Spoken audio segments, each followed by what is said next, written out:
De Heer zij met u en met uw geest. Uit het heilige evangelie van onze Heer Jezus Christus volgens Matthäus, lof zij u Christus.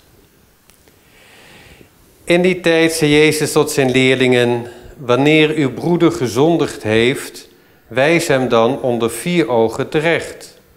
Luistert hij naar u, dan hebt gij uw broeder gewonnen. Maar luistert hij niet, haal er dan nog eens 1 of 2 personen bij, opdat alles berustte op de verklaring van 2 of 3 getuigen. Als hij naar hen niet wil luisteren, leg het dan voor aan de kerk. Wil hij ook naar de kerk niet luisteren, beschouw hem dan als een heiden of tollenaar. Voorwaar ik zeg u, wat gij zult binden op aarde, zal ook in de hemel gebonden zijn. En wat ge zult ontbinden op aarde, zal ook in de hemel ontbonden zijn. Eveneens zeg ik u, wanneer 2 van u eensgezind op aarde iets vragen, het mogen zijn wat het wil, zullen zij het verkrijgen van mijn Vader die in de hemel is.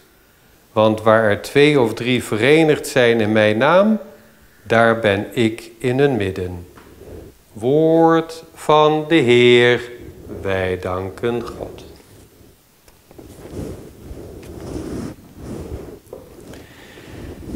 Met het evangelie van vandaag begint een 4e grote reden van Jezus. Zoals ik in het begin van het kerkelijk jaar heb aangegeven. We lezen dit kerkelijk jaar uit het evangelie van Matthäus, die zijn evangelie gebouwd heeft op 5 grote redens. Als 5 pilaren van zijn evangelie. Zoals het boek van de wet bestaat uit 5 grote boeken, de boeken van Mozes.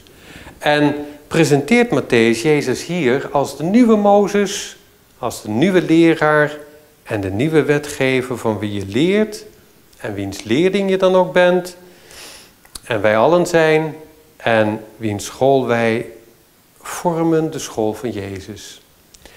Je leert van Jezus. De eerste grote reden was die van de bergreden met als kern het Onze Vader en de centrale bede u wil geschieden.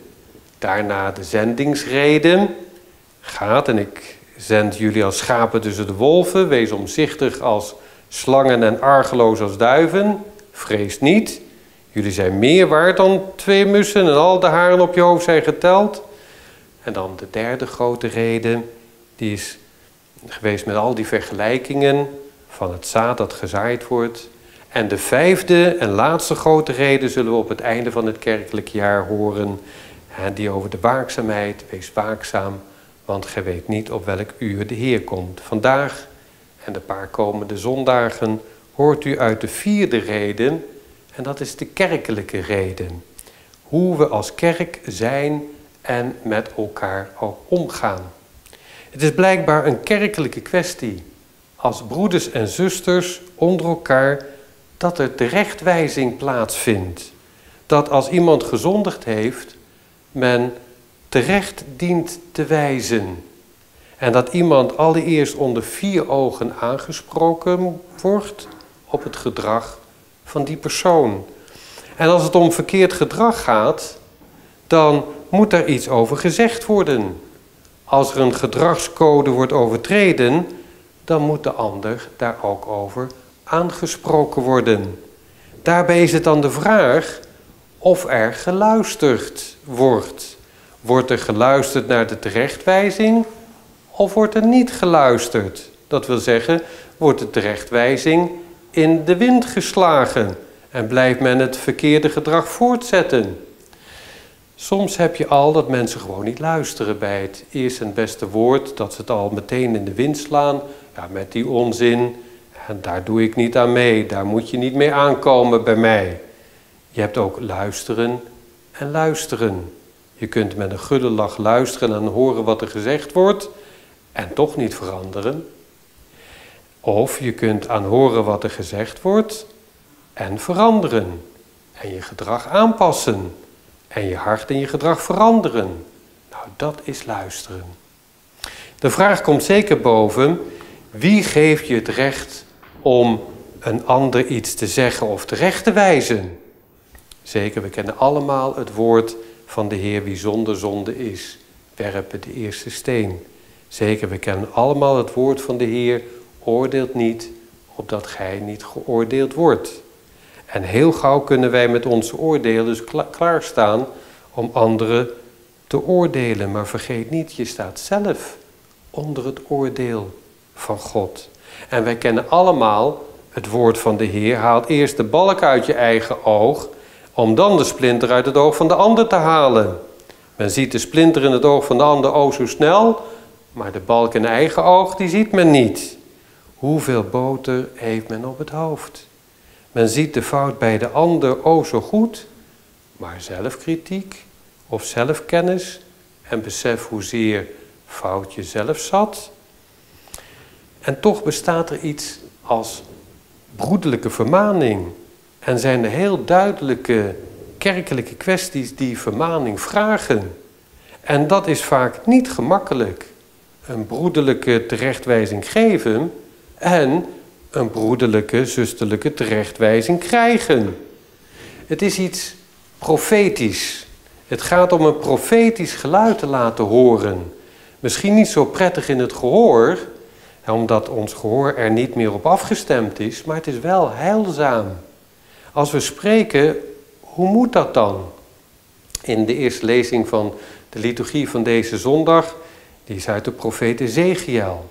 En dan blijkt dat het niet zomaar om een opwelling gaat, dat spreken. Maar dat hij eerst luistert naar de God die spreekt. Gij mensenkind, als wachter heb ik u aangesteld over mijn volk. Hoort gij een woord uit mijn mond, waarschuw hen dan namens mij. Hij moet degene die zondigt waarschuwen voor zijn gedrag. Dus niet zomaar uit jezelf spreken wat jij vindt, maar het woord dat uit de mond van God komt, dat horen. Het woord dat God spreekt, dat horen en dat moet je spreken. En dat kan een moeilijk woord zijn, maar het gaat erom dat het heilzaam is. Is dit liefdeloos, zo iemand aanspreken, of is dit liefde? In de tweede lezing van de liturgie van deze zondag hebben we gehoord dat onze enige schuld de onderlinge liefde blijft. Is het dan zo de ander aanspreken en waarschuwen liefdeloos, of is het uiting van liefde? Ouders die zien dat hun kindje het handje op de hete een brandende kachel gaat leggen en niets zeggen en niets doen, is dat niet liefdeloos van hen? Het is juist een daad van liefde om het kind te waarschuwen en er alles aan te doen om dit te voorkomen, dat het kind zich dus niet pijn doet. Een gedragswetenschapper die een programma heeft gekregen op tv geeft aan dat er nog altijd veel te toegevelijk gedrag van ouders is. Veel te veel die geen regels stellen. Geen grenzen aan de kinderen. Die niets zeggen. En als ze geen grenzen krijgen gesteld, gaan ze verder en verder. De gedragsbioloog zegt, jaren geleden hoorde je er niets over in de media. Nu zijn grenzen en regels weer in. Ik denk dat de tij gaat keren. Gelukkig maar. Zo zegt hij.